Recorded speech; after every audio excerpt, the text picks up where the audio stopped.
Blessed morning po sa ating lahat. Isang mapapalang araw po muli na tayo po ay nagkasama-sama sa araw po na ito. Salamat po sa Panginoon dahil binigyan muli tayo ng panibagong araw para tayo po ay magpasalamat, magpuri sa kanyang dakilang biyaya. Amen. And salamat po sa mga members of the church na patuloy po naka-tune in sa Salita ng Buhay at ganoon din po sa mga FIBA pastors po na naka-tune in po ngayong umaga. Maraming salamat po sa inyong patuloy na pagmamahal sa online streaming po natin sa Salita ng Buhay. And salamat po sa mga sa araw-araw na binigay ni Lord sa atin na binibigyan pa rin tayo ng Diyos ng panibagong lakas at talino para tayo magpatuloy at dakilain ng kanyang dakilang pangalan. At ganoon din po salamat kay Pastor John na ako po ay nabigyan muli ng pagkakataon para makapagbigay challenge po muli sa salita ng Panginoon para sa ating mga pangailangan spiritual. Amen. And ganoon din, salamat din po sa mga may birthday po ngayong araw na to. Salamat po dahil kayo po ay binigyan muli ng Diyos sa panibagong araw at taon, no? Kaya talaga pong ibigay natin ating best and effort para sa gawain po ng Panginoon. Amen. Kaya pagpalain po ng Panginoon ang bawat isa at kung may mga sakit po, kayo po ay pagalingin ng Panginoon. Amen. At kung may nag-celebrate po na kanilang wedding anniversary, ako po ay nakikibati po sa inyo ng happy wedding anniversary po sa bawat isa po sa inyo. Amen. Kaya sige po, hindi na po tayo magpapatagal. Ano po? Kaya ako po inyong samahan sa salita ng Panginoon. Kung may mga Bible po kayo dyan, let's open our Bible sa Deuteronomy chapter 30 verse 20. Isang verse lang po ito para tayo po ay pagpalain ng Panginoon ngayong umagang ito. Amen. Bago po tayo gumawa sa ating mga activities this morning. Amen. Sabi po ng Bible, sundan nyo na lang po ako sa inyong mga mata. No, sabi ng Bible, that thou mayest love the Lord thy God, and that thou mayest obey his voice, and that thou mayest cleave unto him, for he is thy life and the length of thy days, that thou mayest dwell in the land which the Lord sware unto thy fathers, to Abraham, to Isaac, and to Jacob, to give them. Tayo po ay manalangin, tayo magpasalamat sa Panginoon. Panginoong Diyos naman sa langit, Diyos na Abraham, na Isaac, ng Jacob, kami po ay nagpupuri. Nagpasalamat muli sa umagang ito na pinagkamit sa amin. Salamat Panginoon sa panibagong buhay na pinagkatiwala niyo Lord sa bawat isa. Bigyan niyo Lord kami ng lakas, Panginoon, at higit sa lahat, Panginoon, pagpalain niyo Lord ang aming pag-aaralan ng iyong salita, na ito po ay mabigay sa amin ng encouragement, Panginoon, na para magpatuloy, Panginoon, sa aming buhay bilang isang mananampalataya.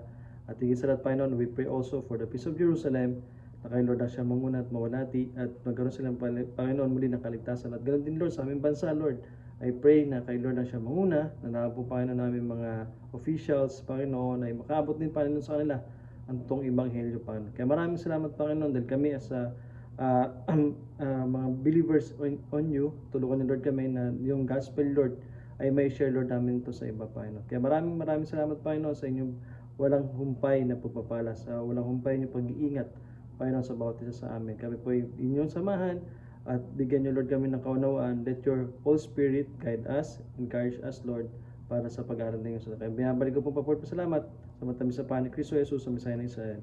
Amen. Kaya pinamagatan ko po ang ating topic for this morning is about the right choices glorify God. Amen. The right choices glorify God. Kaya sabi po dito sa verse 20 maliwanag po, that thou mayest love the Lord thy God. Okay? And that thou mayest obey his voice, and that thou mayest cleave unto him, for he is thy life and the length of thy days, that thou mayest dwell in the land.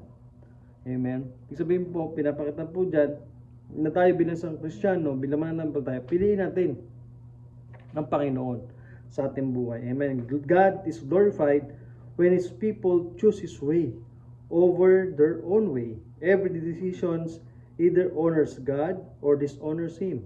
That's why right choices reveal a heart that loves and obey the Lord. That's why the Lord remind us na bilang isang Kristiyano, gusto ng Panginoon piliin natin palagi ang Panginoon sa ating buhay, sa ating mga desisyon, sa ating mga hakbangin. We always choose God sa ating buhay. Amen. Para hindi tayo magkamali. Bakit sabi ng Panginoon, minamahal pala ng Panginoon pag tayo pala ay pinipili natin siya. Kaya number one point na na-observe ko po dito, the right choices glorifies God. Number one, choose life by loving God. Amen. Piliin natin na mahalin ang Panginoon. Amen. Mahal niyo po ba ang Panginoon, mga minamahal, sa aming mga naka-online ngayon, sa naka-tune in po ngayon sa salita ng buhay? Dapat po mahal po natin ang Panginoon. Amen. Bakit po? Kasi sabi ng Panginoon, piliin natin choose life. Mas masarap po na piliin ang pag-ibig ng Panginoon. Amen. Kaysa sa sa sarili natin, di ba? Alam naman natin, mahal naman natin ang ating sarili, pero dapat po mas mahal natin ang nagbigay ng buhay. Amen? Which is no other than is the Lord God Himself. Amen? Kaya sabi dito, right relationship with God is a right choice in our life. Dapat po, ang tamang relationship sa Panginoon, yan po ang tamang piliin natin sa ating buhay bilang isang anak ng Panginoon. Maliwanag po ba mga minamahal? No? Kaya napakasarap na meron tayong relationship sa Panginoon. Amen? Sa daming tao sa mundong to, ikaw binigyan ka ng Diyos sa pagkakataon na makilala mo siya. Makilala natin siya bilang personal savior ng ating buhay upang magkaroon tayo ng personal relationship sa Panginoon. Amen? Kaya that's why bakit ginawa ito ng Panginoon? Because sabi ng 1 John chapter 4 verse 19, maliwanag dyan, no? Na pinapakita po dyan, we love God because God loved us first. Amen. Ibig sabihin po, according sa 1 John 4:19, maliwanag dyan na talagang unang minahal tayo ng Diyos eh. Diba? Kaya sabi dito, we love God. Mahal natin ng Diyos. Bakit? Mas una tayong minahal ng Diyos. Amen. Hindi tayo unang humanap sa Diyos, kundi ang Diyos, hinanap ka. Hinanap ako. Amen. Kaya salamat po sa Panginoon dahil sa daming tao sa mundong to, no? Ikaw at ako ay pinipili natin. Okay? Pinili natin nung nagkaroon tayo ng salvation, naunawaan natin yung salvation, nag-respond tayo, may nag-alaga sa atin nung nagpunta sa church, no? At ikaw po ay lumalago na sa biyaya ng Panginoon. Kaya maraming salamat sa Panginoon dahil kayo po mga minamahal, mga faithful members of the local churches, no, pinipili niyo po mahalin ng Panginoon. Amen? Kasi nga, yan ang kailangan natin. Dapat po piliin natin every day in our life na we love God rather than ourselves. Amen? Sabi po ng Bible, a love for God motivates obedience and holiness of life. Pag mahal pa lang natin ang Panginoon, mas pipiliin natin na sumunod sa Panginoon at mamuhay ng karapat-dapat sa Panginoon. Amen? Kasi yun po ang importante.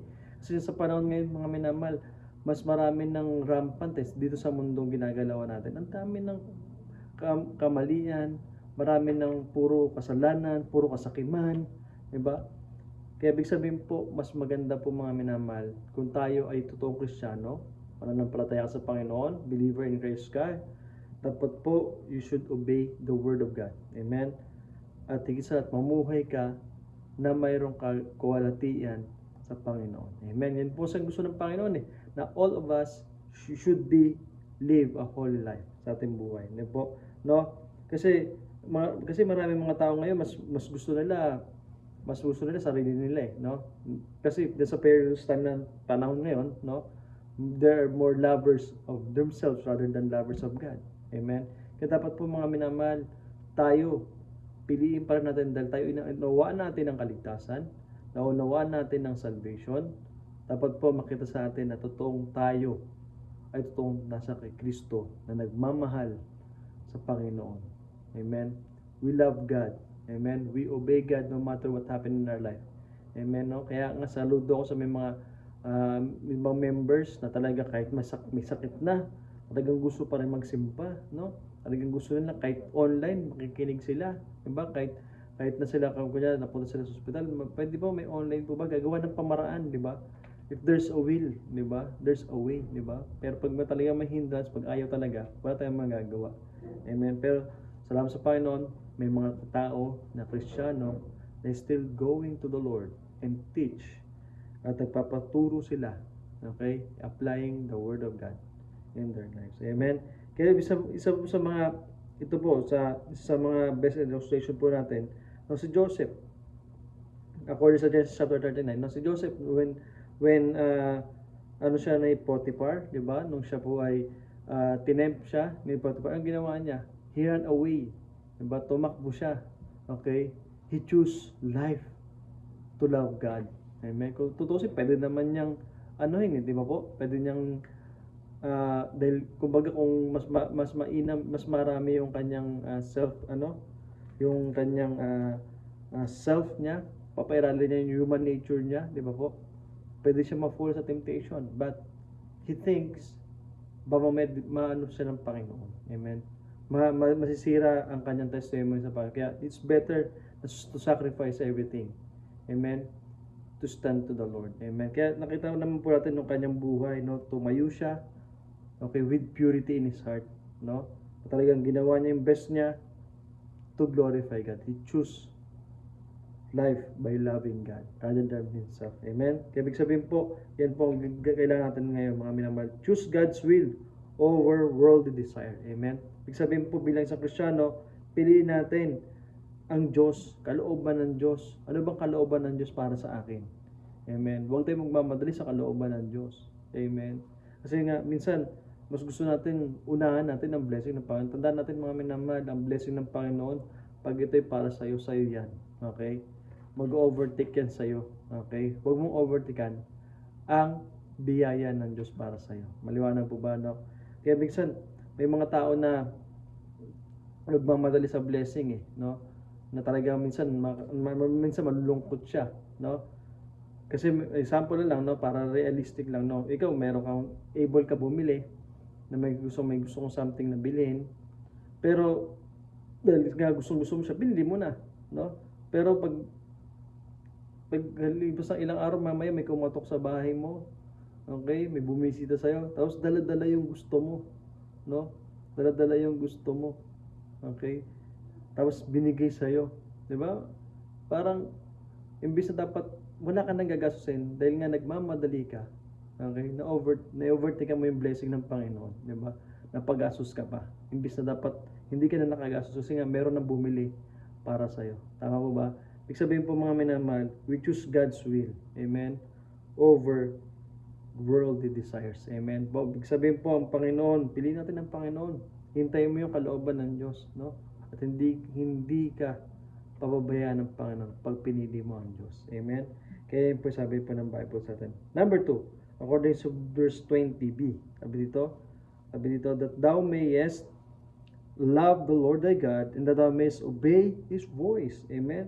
Ibig sabihin po, number 2, the right choice, glorify God, is choose obedience by hearing God's voice. Amen? Choose obedience by hearing God's voice. Amen? Paso, paano mo malalaman yung boses ng Diyos? Hindi ko ngayon naririnig Read the Word. Diba? Read this Word. That you will hear the Word of God. Amen? Pag binasa mo to ng maliwanag, ng malakas, maririnig mo yung tinig ng Diyos Diba? Tayo, bilang tao, tayo po ay ginawa ng Diyos, nilikha niya. Amen? At salamat sa Panginoon dahil kawangis tayo ng Panginoon. Tama? We are in the image of God. Ginagamit ang boses natin. Amen? Para marinig natin ang totoong tinig ng Diyos. Amen? Kaya that's why God's Word is the ultimate guide for every decision according to Psalms 100 verse 105. Diba po? Thy Word is a lamp unto my feet and the light unto my path. Maliwanag po yan, ano? Ibig sabihin, the Bible itself is the map of life. Ibig sabihin po kayo yung Bible na hawak-hawak mo ngayon, huwag mong itago yan. Diba? Dapat po, ito po yung araw-araw mong binabasa. Okay? Minamahal mo yung salita ng Panginoon. Bakit? Salita ng Diyos yan. Mapa mo yan, no? Dito magbibigay sa iyo ng kaliwanagan sa ating buhay. Amen? Dito tayo magkaroon ng pagkakataon na makita natin na, Lord, thank you. Salamat po dahil talagang ang iyong salita ay talagang napakatamis at napakasarap. Amen? Ibig sabihin po, choose obedience by hearing God's voice. Amen? Katulad po ni Noah, no? Nung sinabi ng Panginoon, Noah, gawa ka ng ark, no? Despite na maraming mga obstacles along the way, di ba? Araw-araw siyang persecuted, mga minamahal, no? Wala siyang church, wala siyang friends. Di ba? Only his family and the Lord lang, no? Tayo nga mga Kristiyano, may kaibigan ka na, meron ka na best friend, pero natitalisod pa rin tayo. Nadi-discourage pa rin tayo. Pero itong si Noah, wala na naman siyang friend Diba? Yung mga kaibigan niya, binubo siya. Sabi niya, di naman totoo yan. Baliw ka na talaga, Noah. Di ba? Kung mga ganun, araw-araw po yun. Ilang taon ba ni Noah bago niya nagawa yung ark na yan? Almost 100 years. Kaya mga batid, araw-araw po, sa loob ng 100 taon. Di ba po? Araw-araw niyang narinig, kinukutya siya. Okay? Ng mga taong sa paligid niya. Pero, saan siya nakatingin? Di ba? He believed to the Lord. Amen? He obeyed God's voice rather than the voice of man. Amen? That's why, nagbigay po ito ng glorification kay God. Amen? Sa ginawa ni Noah. That's why, make decision based on scriptures, not on our feelings or popular opinion. Amen? Ibig sabihin po bilang sa Kristiyano, mag-base tayo ng ating decision sa salita ng Panginoon. Amen? Kaya kung ikaw, mga kapatid, na ikaw ay merong kinakausap ng Panginoon na mag-mission, confirm sa Panginoon through the Word of God. Amen? Kaya tayo nagpipray sa mga missionaries di ba? Especially, dapat alam mo sa sarili mo na able ka, paggamit ka sa Panginoon. Amen? Na ikaw ay talagang alam mo na kung paano gagawin at may conviction ng Holy Spirit sa'yo, huwag mo nang pigilan.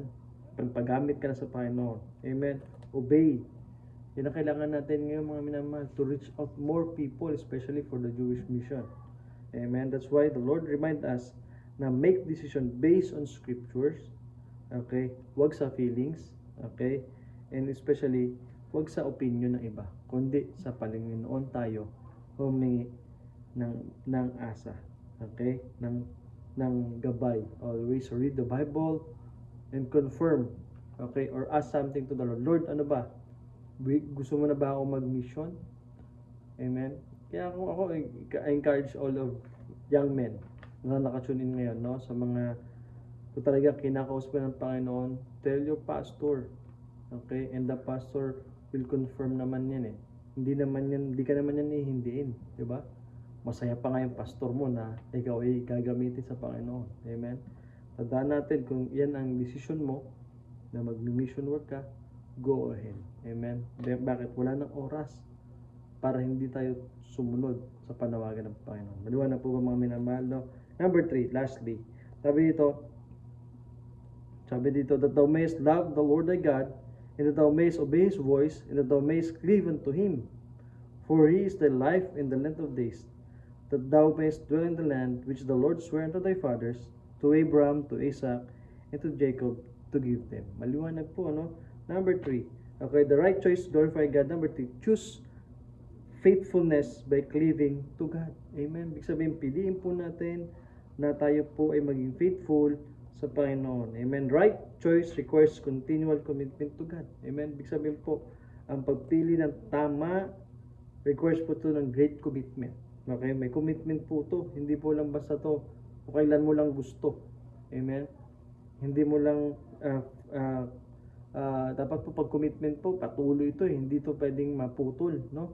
Talagang no matter what happen, you stay, you participate, di ba? Basta po pag commitment po yan, gagawa ka ng pamaraan. Okay?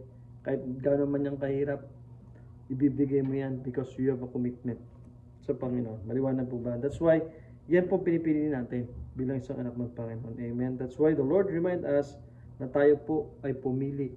Okay? Piliin natin na talaga, Lord, sa iyo lang ako. No? I obey your word rather than the voice of this man, of this world. Amen. Kaya ibig sabihin po, example po nito, si Life of Ruth, according sa Ruth 1:16 to 17, maliwanag, no? Ruth choice to remain with Noemi and follow the God of Israel. Her faithful choice lead to God, blessing, and a place in the lineage of Jesus Christ. Amen. Ibig sabihin po, isa sa mga pinili niya, di ba? Sabi ni Ruth, Noemi, kung sino yung Diyos mo, Diyos ko na rin. Di ba? Yan, napakagandang sarap pakinggan. No po, ibig sabihin po, no matter what happen, susunod siya. Amen. He choose to live for God. Amen. Kung ano yung Diyos, ibig sabihin po, nakita niya ang kadakilaan sa buhay ni Noemi. Despite na Gentiles po to si Ruth, pero nakita niya ang difference na may totoong Diyos. Amen. That's why the Lord reminds us na stay faithful to God regardless of circumstances. Amen. We need to be stay faithful sa Panginoon. Amen. Tumayo tayo sa Panginoon kahit anong klaseng hirap ng pagsubok ng buhay, no?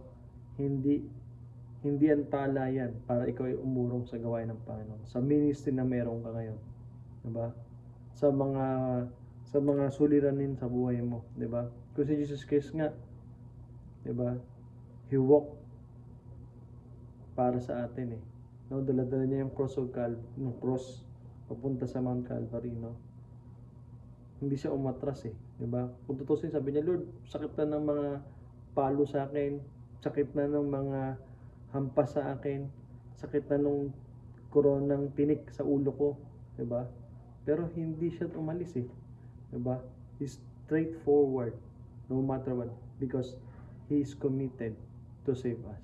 That's what, amen po ba mga minamahal, no? Kaya tayo bilang Kristiyano, konting pagsubok lang, na-quit na sa church, na-quit na sa ministry. Diba? Which is nakakalungkot isipin. Amen? Tandaan natin, lahat po na nangyayari sa ating buhay, may plano ang Diyos. No? Ang kailangan lang, piliin natin na sa Panginoon tayo. Lord, sa iyo pa rin ako. I choose you. Okay? Ito yung buhay ko eh. Nasa ministry ako, Lord eh. Tama? Nasa ganito, Lord ako, meron akong ministry na ginagampanan, kahit nag-work ako, kahit nagtataaral ako. Diba? Sabihin, may pangako ang Diyos sa atin. Amen? That's why, ating conclusion for this morning is about every day God sets different choices for us. Okay? When we choose to love God, obey His voice, and remain faithful to Him, our lives become a living testimony that glorifies God. Therefore, choose life that glorifies God in our life. Amen? Napakaliwanag po ang Panginoon. Ano? Napakasimple na gusto ng Panginoon. Piliin mo siya. Okay? Piliin natin ang Panginoon palagi sa ating buhay. Now po mga minamahal, kayo po yung natuto sa salita ng Panginoon. And no, now po ito po yung nabigay encouragement sa atin. No? Na piliin natin ang Panginoon. Amen? Kaya tayo po yung manalangin at tayo po yung magpasalamat sa Panginoon. Let's pray. Panginoong Diyos naman sa langit, Diyos na Abraham, ni Isaac, ni Jacob, we praise and thank you, Lord, for this wonderful morning na pinag-aram ni Lord sa amin. Salamat, Panginoon, dahil binigyan niyo, Lord, kami ng encouragement ulit para palakasin ang aming pananampalataya sa inyo. Higit sa lahat, Panginoon, pinipili, Lord, namin na kayo po, Panginoon, sa aming buhay to glorify your name. And kung mayroong mga problema man na dumarating sa bawat isa sa amin ngayon, alam ko po, Lord, na ito po, Panginoon, ay inyong proseso para lalo kami, Lord, maging matibay na Kristiyano at mananampalataya sa inyo. Pinapalakas niyo po, Lord, ang aming faith para sa inyong gawain. At higit sa lahat, Panginoon, pinapatibay niyo rin, Lord, ang aming pananampalataya sa inyo bilang aming tagapagligtas, bilang aming Diyos, Panginoon. At higit sa lahat, Panginoon, salamat, Panginoon, dahil kayo po, Panginoon, ang aming naggagabay, Panginoon, sa amin, at hindi niyo kami, Lord, iiwan. Kaya pagpalayo, Lord, ang araw na to, kay Lord na siya manguna, mawalati, Panginoon, sa may mga karawan. I-bless you, Lord, sila. Salamat, Panginoon, sa kanilang buhay, na po sila po yung gamitin, Panginoon, at ganun sa may mga anniversary.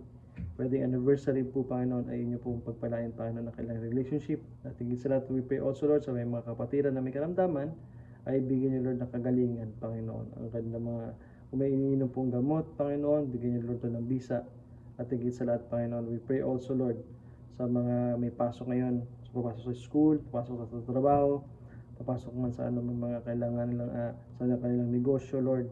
Kay Lord na mag-prosper, Panginoon. Kaya Lord God, maraming salamat sa inyong dakilang pag-ibig sa amin. Kaya, Panginoon, binabalik ko pong papasalamat sa matamis sa Panginoon Kristo Jesus, Misaya ng Israel. Amen. Kaya mga kapatid, maraming salamat po, no, sa araw na to, no, ako po inyong sinamahan muli. Amen, no, na kayo po ay nag-tune in sa salita ng buhay. Nanawa po, ito po ay nagbigay encouragement sa inyo na piliin natin ang Panginoon. Amen po ba, mga minamahal? Hanggang sa muli po, mag-iingat po kayo palagi.